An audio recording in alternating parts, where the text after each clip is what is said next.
Janaína, o deputado federal Eduardo Bolsonaro pode sofrer a cassação do seu mandato.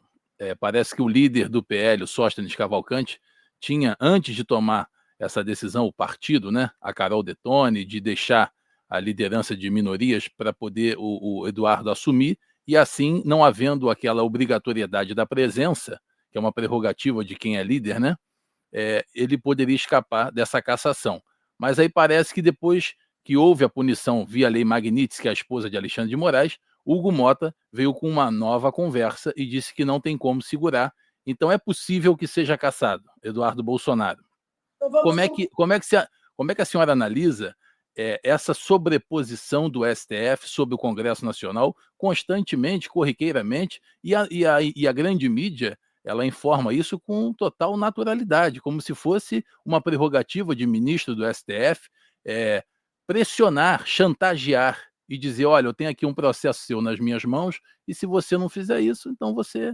Isso se tornou normal no Brasil, né? Normal não digo, mas comum.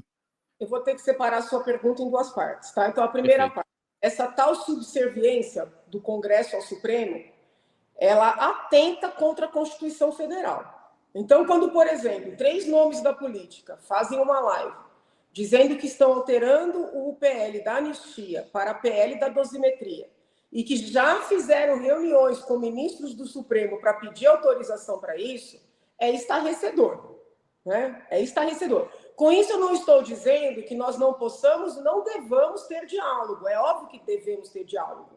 Mas pedir autorização com aval, de acordo, né, são terminologias estranhas numa democracia, numa verdadeira república, em que os 3 poderes, né, se fiscalizam mutuamente, se contêm mutuamente, porque senão é ficção.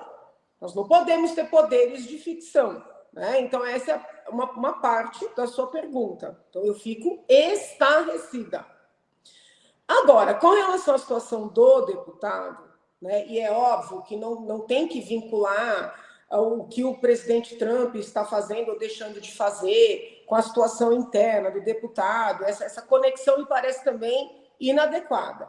Mas eu nunca fui deputada federal, eu não fiz uma análise detida do regimento da Câmara, tá? Um estudo profundo, eu precisaria efetivamente parar, e pode ser que depois desse estudo eu te dê uma resposta diferente. Mas eu tenho uma vivência de 4 anos na Assembleia e esse período que eu estou na Câmara. Eu entendo que a atividade parlamentar ela é também uma atividade na Casa Legislativa. Né? Nós temos papéis externos, né, de visitas para fiscalização de equipamentos, de visitas de representação, de entrevistas, de atendimento à população em loco, na Casa Legislativa, nós temos, mas existe um papel interno do parlamentar.